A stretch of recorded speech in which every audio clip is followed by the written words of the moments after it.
Cedarwood Church. Thank you so much for choosing to worship with us today. Here are just a few things that you need to know. Be sure to reserve your seat for the Master's Mission Banquet as we celebrate 25 years on Friday, October the 9th from 7 to 9 p.m. Toy boxes are still available to pick up and fill. All boxes need to be returned by Sunday, October the 18th. Molly Polk and Gabe Butler are getting married on Sunday, October the 18th at 3 p.m. Be sure to RSVP by September the 18th. Invites are available to pick up at the welcome desk. That's everything you need to know for this week. We hope you have a great week. Thank you again for choosing to worship with us. Copies of the banquet pamphlet, and I put them out in the fellowship hall if y'all need that, because the RSVP information is written on there. I sent them out via email. You should have them in email, unless I don't have your email. But I made copies that you would just take with you today if you need that, to RSVP to that. And also the envelopes for Molly and Gabe's RSVP for their wedding is out there as well. So make sure to pick those up on your way out this morning. All right, let's stand and continue worshiping together.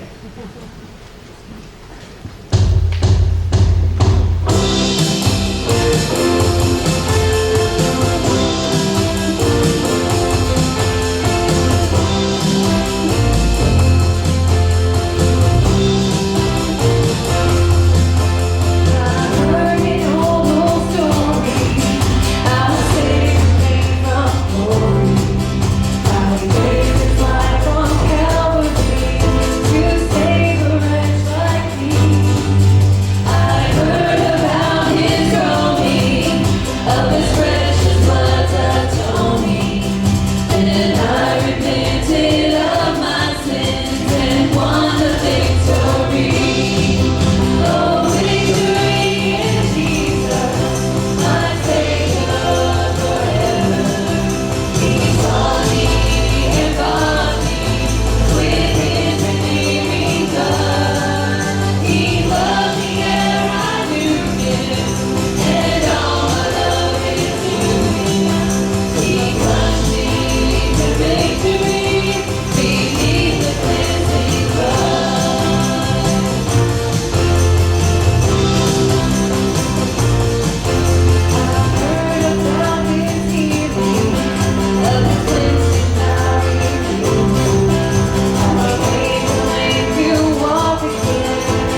thank God you're all right. God, yeah, let's thank God, shall we? For his blessings are raining down upon me. Wait, that's not rain!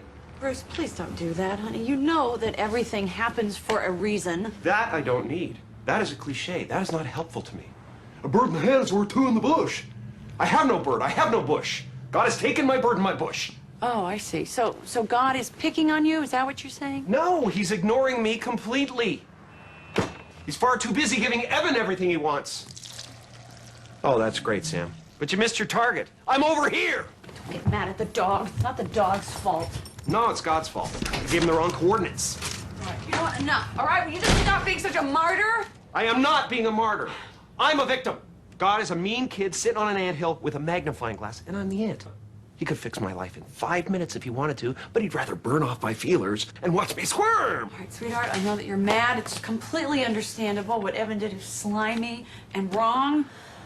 But this day could have been so much worse. I'm just glad you're okay. Okay? Newsflash. I'm not okay. I'm not okay with a mediocre job. I'm not okay with a mediocre apartment. I'm not okay with a mediocre life.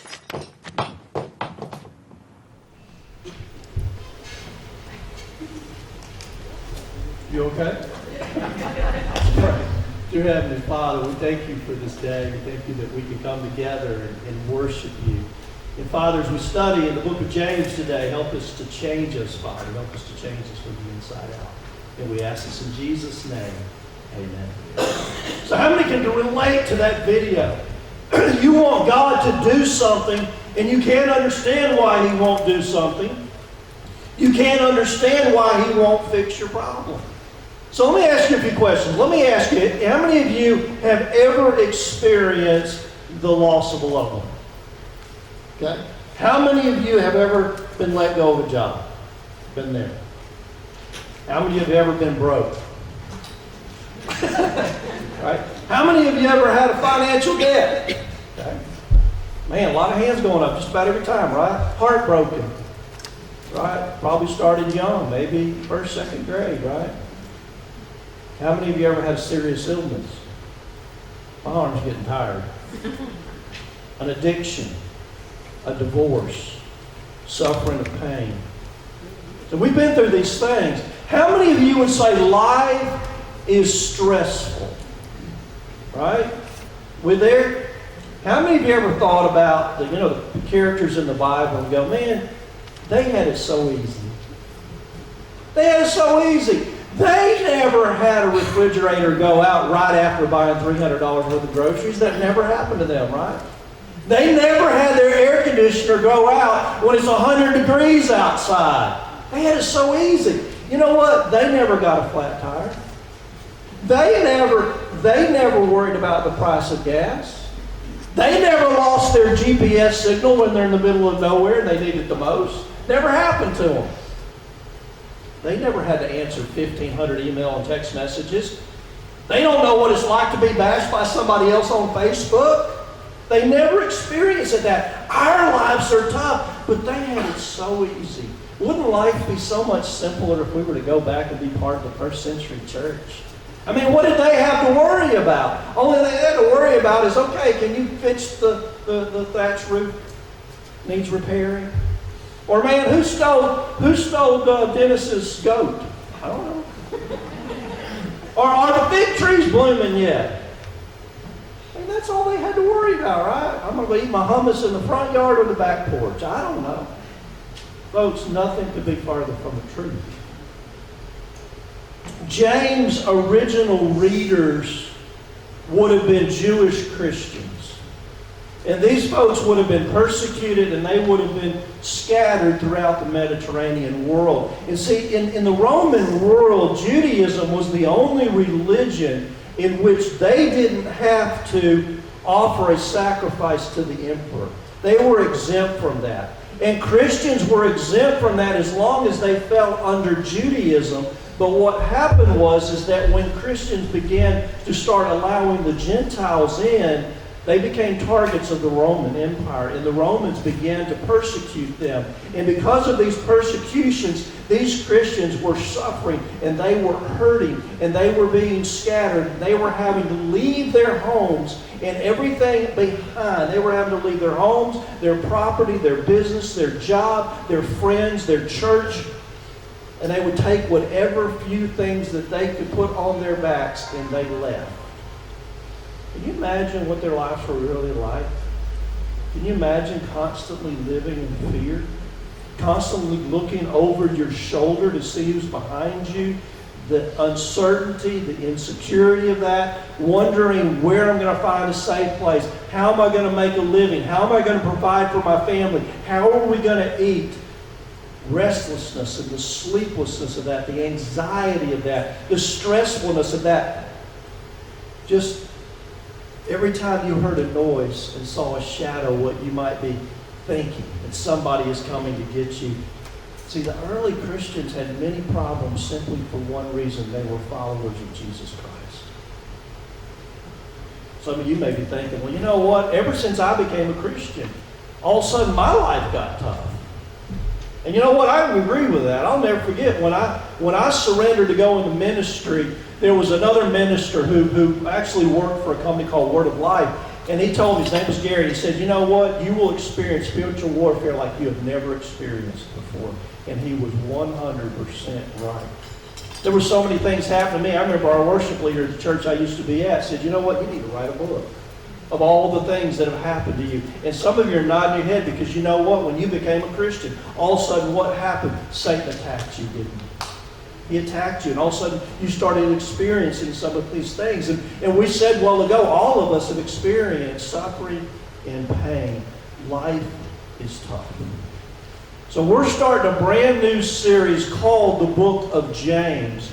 And what we're going to do in this series is we're going to go through the book of James, and we're basically going to go through it verse by verse, and we're going to see what we can learn from Jesus' half-brother. And what we're going to find out is that James has often been referred to the Solomon of the New Testament.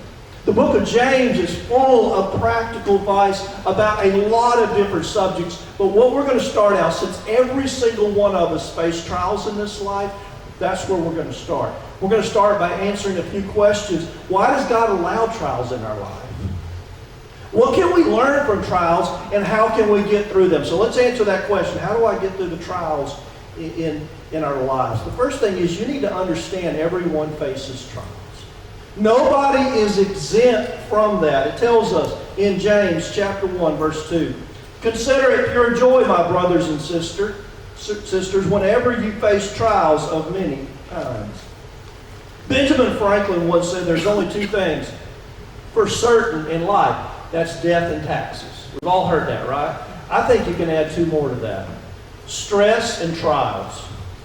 Because every one of us experienced those things, haven't we? And so I think you can add those two things, because when we're stressed out, we can't sleep. We're worried. Our heart beats faster. We become so focused. We prevents us from enjoying life. Any of you been there? You experienced those feelings? Think about it. Stress and trials have been here since the beginning. Let's go back and think about Adam and Eve. What do you think Adam and Eve were going through when they were walking around after eating the fruit and God's looking for them? I think they were a little bit stressed out, don't you think? What do you think Eve, the very first mother, was thinking when she found out that Cain had killed her son Abel? Gosh, what did I do wrong? I mean, what's wrong? What did I do wrong with these boys? I'm sure she's feeling grief and sorrow over those things that happened. But I want you to notice something in this passage. James doesn't say if you face trials. What does he say? Whenever you face trials. Everyone's going to face trials. Every one of us is going to suffer in this life. Aren't you glad you came to church today? Didn't that brighten you up? You're like, Clint, I already knew that. Even Peter knew it. 1 Peter 4:2 says, dear friends, do not be surprised at the painful trial you are suffering as though something strange were happening to you. See, many times we go through a trial and we think something weird's happening to us. I mean, it's like Oh, Lord, why me again? Didn't I just get through something? Why are you bringing something else? I mean, nobody else has these kinds of problems. Isn't that the way we think? Let me give you a reality check. Yes, they do.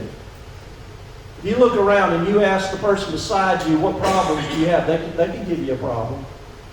They can tell you a problem that's going on in their life. And Peter's saying, you know what? Don't be surprised by that. But I'm amazed at how many new Christians that I talk to, and they give themselves to Christ, and all of a sudden something happens in their life, and they're amazed by that. They're like, hey, I thought that I got a get out of jail free card once I became a Christian. I thought nothing bad ever happened to me again. Folks, if you're watching TV and you turn on one of those TV preachers that's preaching that, you know what you need to do? You need to turn the TV off and go read your Bible, because the Bible is full of stories of people that are suffering. That's suffering. Psalms 34:19 says, a righteous man may have many troubles. Jesus even said, in this world you will have trouble. So how many times have you been going through something in your life, something that's bad, and then all of a sudden you read something on Facebook, or you see something on the news, or you read a story on the internet, and it's something that's even worse. You're going, I know what I'm going through is bad, but I'm sure glad I'm not going through what they're going through. You ever done that? See, the first thing we need to realize that all of us are going to experience suffering and trials in this world. There's no exceptions. The second thing is, to get through it, you need the right attitude. I'm going to read that same verse again, and I want you to underline that word consider. Consider it pure joy, my brothers and sisters, whenever you face trials of many kinds. So what attitude does James say that we should have when we're going through a trial? He said we should have an attitude of what? Joy.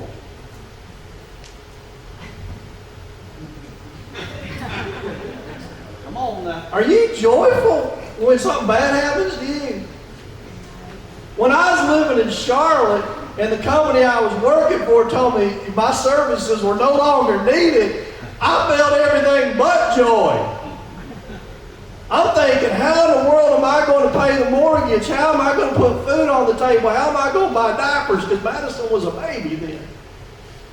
I wasn't joyful. Are you joyful when bad things happen to you? Are you joyful when all of a sudden the doctor tells you got cancer? Or when one of your loved one passes away? Or you run out of gas and you miss an important meeting?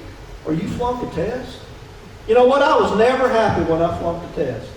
And my dad was even less joyful. My backside was not even joyful. You lose your job when you got problems in a marriage. So we don't see those things as joyful. And here's what James is saying. I know what your normal reaction is. I know that you don't like trials in your life. But I want you to consider looking at it a different way. I want you to consider this. I'm not saying that you ignore the problem. I'm not saying that you pretend that you're fine. You ever seen that psoriasis medicine commercial where the people keep calling her up and she goes, no, I'm fine. I'm fine. I'm fine. I'm fine. He's not saying that. Don't pretend that things are fine when they're not. What he's saying is, I want you to look at it from a different perspective.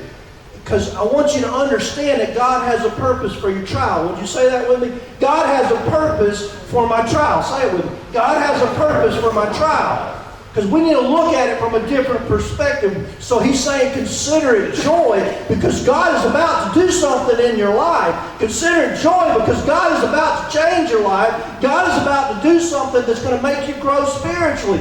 Consider it that way. Let me give you an example of right attitude. I have told this story before, but many of you probably never heard it. There was these scientists, and they got together, and they put this big mound of poop in a barn and a little boy. Because they wanted to see what the little boy would do. And all of a sudden they're watching, the little boy just jumps in there, starts digging. Finally they pull him out and go, why in the world are you doing that? And he goes, with all this poop, there's got to be a pony in there somewhere. It's a matter of looking at it with the right perspective, right? And so he's saying, look at things with a different perspective. James is saying, consider it. I'm sure there's a pony in there.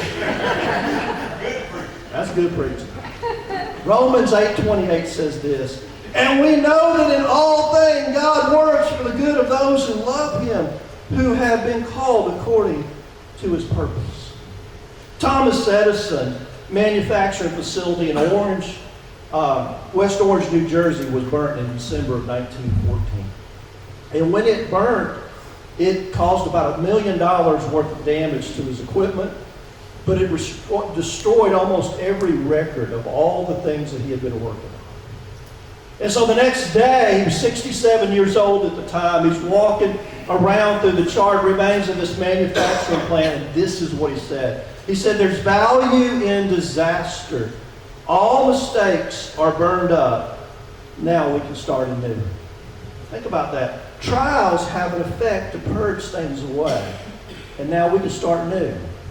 And so God promises to take our bad and make it good. So we know what? We can rest assured on our pillow at night that God's in control. He's got this. And so we need to ask ourselves some questions. Are you healthy? Do you have a job or a source of income? Do you have food, clean water? Do you have at least one person that loves you? Do you have a God that loves and cares about you? The third thing, you need to know the reason for your trial. Why is this happening today? In verse 3 it says, "You know that the testing of your faith produces perseverance." So the Greek word there for testing means to test, to prove genuine.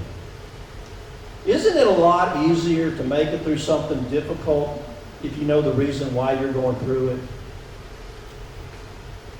I remember when I first surrendered to go to ministry, it wasn't too long after that the church that I was going to hired me. And before long, I was working 2 full-time jobs and going to seminary at the same time. That was hard. That was difficult. And I knew that there was an end in sight, though. I knew that it would only be for a season. And so God sometimes puts us in those hard and difficult situations because He's trying to make sure I realized that my calling was real. I knew a lot of people that would start seminary, start something else, or start in the ministry, but they didn't last very long. Because you know what? God will test us in trials to make sure that we come out of it knowing that it is real. And I knew that God, at the end of it, what He was calling me to do. And I knew that it was only for a season, and I knew I owned it to any congregation that I would be their pastor. I remember reading Chuck Swindoll's book, Say It Well, and he said he went to seminary to have something to say. And I said, you know what? I need something to say. God has a purpose, folks, for allowing trials in our life. It is a test to see if your faith is genuine or not. It's to make us grow stronger. It's to make us grow. It's to produce perseverance in our life. And perseverance means patient, means enduring. It means never giving up. Do you ever feel like giving up? People ask me times, when you were going through that, did you ever feel like giving up? Every day. Every day. But I knew that there was only for a season. I knew why I was going through it. It helps you to get through it. The fourth thing is you need to focus on the results. In verse 4 it says, "Let perseverance finish its work, so that you may be mature and complete, not lacking anything." How many of you know somebody that was a Navy SEAL? I had a good friend of mine. I used to go to church with. His name was Billy Strait. He was a Navy SEAL. And I remember a bunch of guys, we were sitting around a campfire one day, and Billy was telling us about what that ordeal was like to become a Navy SEAL. And he said the worst week was called Hell Week. It was the last week. And he said that week, about 90% would just give up. And in order to give up, all you had to do, there would be a bell that you just had to go to the bell and just ring the bell and you were out. Okay, no questions asked. You were just simply out of the program. And this is what he told me. He said it was really more mental than it was physical. He said it was a test to prove. And he said this, you can endure something when you know that there is an end in sight. And isn't that a whole lot easier when we know there's an end in sight? It's a lot easier to endure. How many of you like school? How many of y'all like, there's a few people like school. Did you graduate? Yeah. Was it easy? Why did you finish? I mean, you knew education was important, right? You knew that it helps you get a good job so you can make money, so you can provide for your family, right? So that you persevere through it. You knew that if you keep going, you would finish, right? James is saying you need to let perseverance finish the work so that you will what? Mature. Be complete. Lack nothing. How many of you lack patience? Do you struggle with pride? Pride is worrying about what other people think about you or thinking too highly of yourself. You get mad easy. Are you constantly worried? Stressed out? Are you afraid all the time? See, all of us struggle with some issues, right? Every single one of us struggle with some issues that keep us from growing spiritually. And so God allows these trials in our lives to help us gain patience, to help us gain humility and peace and trust and courage, and to make us stronger. And we can only learn those things through trials in our life. How many of you ever seen someone use a potter's wheel?